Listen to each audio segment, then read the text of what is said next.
Hello guys, welcome back to mental health with Priyanka. और हम एक नया पॉडकास्ट चालू करने वाले हैं जिसका नाम है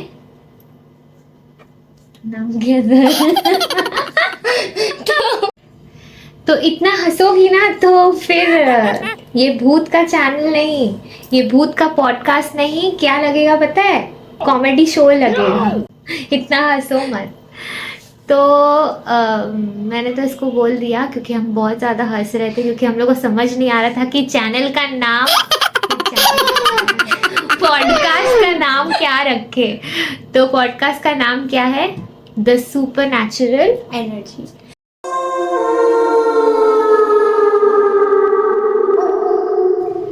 तो वो स्टोरी है अप्रैल के मंथ का, जब मेरे मामा का शादी था।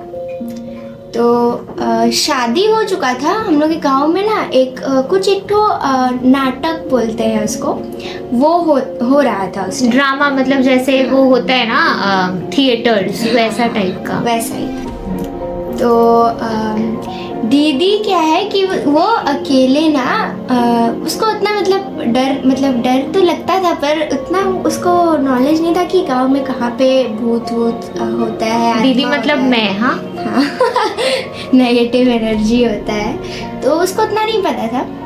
तो वो अकेले क्या करती है कि एक हम लोग के गांव पे एक क्या बोलते हैं उसको, वेल है, कुआं है। तो वहीं पे क्या है कि ये गई थी वॉशरूम। तो वहाँ जाती है तो क्या देखती हो दीदी? तो वहाँ जब हम जाते हैं तो हम देखते हैं, रियल में बता रहे हैं, ये स्टोरी सुन के ना आपको सच में बहुत ज़्यादा डर लगने वाला है, क्योंकि ये स्टोरी कोई बनावटी स्टोरी नहीं है। मेरे साथ हुआ है। जब भी हम ये स्टोरी सुनाते हैं ना, मेरा पूरा का पूरा जो गूज बम्स है ना, वैसे यहाँ पर पूरा खड़ा होने लगता है, क्योंकि मेरे साथ वो चीज़ रियलिटी में हुआ है, मैंने एक्सपीरियंस किया है। तो जब हम जाते हैं वहाँ पे, तो वहाँ पर एक ही बल्ब जल रहा होता है, ठीक है, एक छोटा सा बल्ब जल रहा होता है। और वो शायद अप्रैल का महीना होता है, गर्मी का टाइम होता है, ठीक है। और वो हमारे ना, मतलब जैसे हमारा जो गांव का घर है वो पीछे वाले हिस्से में होता है, और मेरी नानी बोलती है कि पीछे वाले हिस्से में बहुत सारे लोगों का, मतलब वो शमशान घाट है, राइट। तो बहुत सारे लोग को वहाँ पे जलाया गया था। बेसिकली शमशान घाट है तो वहाँ पे जलाया जाएगा। तो वहीं पे हम लोग का कुआं था, तो हम सोचे कि वहीं पे वॉशरूम है, वहाँ पे वॉशरूम करके हम जल्दी से वहाँ से चले जाएंगे। ओके। तो सब लोग वो थिएटर देखने गए हुए, आधा से ज़्यादा गाँव तो थिएटर ही देखने गया हुआ है, वहाँ पे बैठा है, और हम वहाँ पर गए हैं। हम जैसे ही वॉशरूम में गए हैं, वैसे ही मतलब वो वहाँ पे ना ऐसे दो फ्लावर के वास थे, ठीक है। वो फ्लावर का वास क्या होता है, ऐसे मतलब दोनों ऐसे मतलब अलग हो जाता है, ऐसे लगता है ना कुछ एनर्जी एयर पास कर रहा है, बीच से कोई एयर पास किया और वो जो फ्लावर का लीव्स था वो ऐसे हो गया पूरा, ठीक है। और एक अजीब सा एक ठो हवा पास किया बीच से। तो ये हुआ एग्जैक्टली वहाँ पे ऐसा ही हुआ मेरे साथ। तो अब क्या हुआ, अब हम क्या करें, कुछ हमको समझ में नहीं आ रहा, ठीक है। अब हम नॉर्मली हम लोग वॉशरूम करके फिर पानी डालते हैं ना। तो जब हम मतलब पानी डालने का सोचे, क्योंकि वो तो गांव वाला घर था, वहाँ पर वो नहीं था उस वक्त में, जैसे हम लोग यहाँ पे फ्लश होता है, जैसे मतलब वेस्टर्न इंडियन बाथरूम्स होता है, वैसे नहीं था, इंडियन बाथरूम ही था वहाँ पे। लेकिन वहाँ पे एक बाल्टी रखा होता था जहाँ पे पानी रहता था, और फिर वहाँ से आपको पानी लेके आपको यूज़ करना पड़ता था। तो पानी जो हम मतलब ऑब्वियसली हम वहाँ पर वॉशरूम मतलब जा कैसे पाएंगे, मेरे लिए तो पॉसिबल ही नहीं है, मेरे को वॉशरूम लग ही नहीं रहा है लिटरली, क्योंकि वहाँ पर ऐसा आवाज़ आ रहा है, ठीक है। तो फिर मैंने क्या किया, ताकि मुझे डर ना, मतलब उनको मैं एहसास नहीं दिला रही हूँ कि मुझे डर लग रहा है, मैंने धीरे से वो बाल्टी से पानी लिया और पानी को वहाँ पर डाला, आराम से डाला।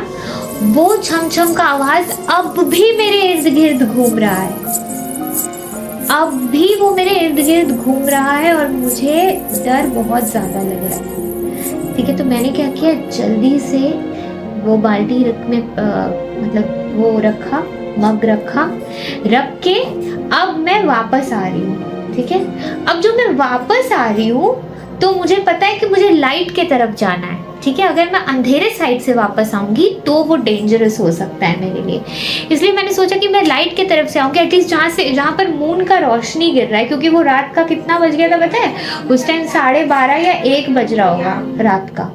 ठीक है, तो सब लोग तो मेरे वहाँ पे थिएटर में बैठे हुए हैं, कोई भी नहीं है घर में, बस एक इंसान घर में थी, वो थी मेरी मामी, क्योंकि मामी मामा का नया शादी हुआ था तो नई बहू यूजुअली जाती नहीं है कहीं पे। ठीक है, तो वो घर पे थी।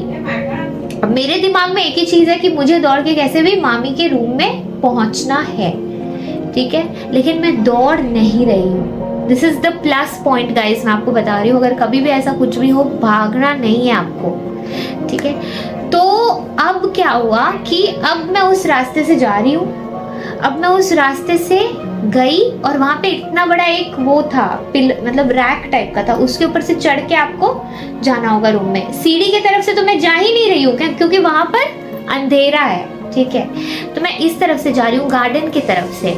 वहां से गई, मैं चढ़ी, वहां पे पता नहीं मुझे क्या हुआ, मैं कैसे चढ़ गई, इतना ऊपर था वो, मैं उसके ऊपर से छलांग लगा के चढ़ गई और वो छम छम का आवाज ना लाइट आते ही बंद हो गया, पूरा बंद हो गया। और फिर मैं मामी के रूम में गई, एकदम जोर जोर से गेट मैंने बोला मामी गेट खोलो, मामी गेट खोलो। मामी ने गेट खोला, मैंने जल्दी से मैं अंदर गई और मैं तो रोना चालू मेरा, और मुझसे सांस नहीं लिया जा रहा है, मुझे समझ नहीं आ रहा है। मेरी मामी बोल रही है क्या हुआ क्या हुआ, पानी पीजिए आप, क्या हो गया। मेरे से कुछ बोला भी नहीं जा रहा है। फिर मामी ने बताया कि उनको भी ऐसे छम छम का आवाज सुनाई दे रहा था घर के बाहर। तो हमारे एक सलीम अंकल है, तो सलीम अंकल जो है ना वो उनको ना आत्माएं दिखाई देती है। उन्होंने ही मुझे बताया था, जो गांव में मेरे साथ जो छम छम का आवाज़ हुआ था ना, वो एक कथक डांसर थी जो मेरे से कनेक्ट होना चाहती थी, क्योंकि मैं भी कथक डांसर हूँ। मतलब ये चीज़ एक्चुअली सलीम अंकल को पता ही नहीं था कि मैं कथक डांसर हूँ। उनको ये पता था कि मैं डांस करती हूँ, बट ये नहीं पता था। लेकिन उन्होंने बता दिया कि वो एक कथक डांसर थी और वो मुझसे कनेक्ट होना चाहती। तो मैंने ये सोचा कि कथक डांसर तो मैं भी हूँ, तो ये मेरे दिमाग में आया ये बात कि कथक डांसर वो है तो मैं भी हूँ, तो इसलिए शायद वो मेरे से कुछ कहना चाहती होगी। बट मेरे पास तो इतना हिम्मत नहीं है गाइस कि मैं सुन पाऊँ कि वो मुझसे क्या कहना चाहती है। ओके, तो आज का वीडियो यहीं पे ख़त्म करते हैं। बोलो, आज का वीडियो यहीं पे खत्म करते हैं। बहुत सारा लाइक्स, कमेंट्स और सब्सक्राइब करिएगा चैनल को। और नेक्स्ट वीडियो में श्रियान एक भूत का कहानी आपको सुनाएगा। हाँ। ठीक है, श्रियान अपना वाला भूत का कहानी रेडी रखना। हाँ। जो तुम भूत देखे थे गांव में, कौन सा है? कौन सा वाला? तुम्हारा कौन सा वाला तुमको याद है, बताओ सब व्यूअर्स। हाँ, रेड भूत का कहानी जो क्या मांगता है, प्याज रोटी दे दो। प्याज रोटी आता है। हाँ, प्लेट लेके वो ठक ठक करके प्याज रोटी मांगता है। हाँ, ठक ठक करके वो प्याज रोटी मांगता है। कैसे मांगता है, मांग के दिखाओ तो। ठक ठक ठक ठक। फिर जैसे प्याज रोटी दिया। हाँ, फिर क्या करता है, फिर कुछ चूस लेता है। खून चूस लेता है। वाह, तालियां। तो आप लोग कमेंट में ज़रूर बताइएगा आपको मेरा जो रियल स्टोरी था वो कैसा लगा, और मेरे श्रियान का स्टोरी कैसा लगा आपको। और हम लोग आपके लिए बहुत अच्छा वीडियोस लाएंगे। हमारा चैनल को बहुत सारा लाइक कीजिए। बोलो, हमारा चैनल को बहुत सारा लाइक कीजिए।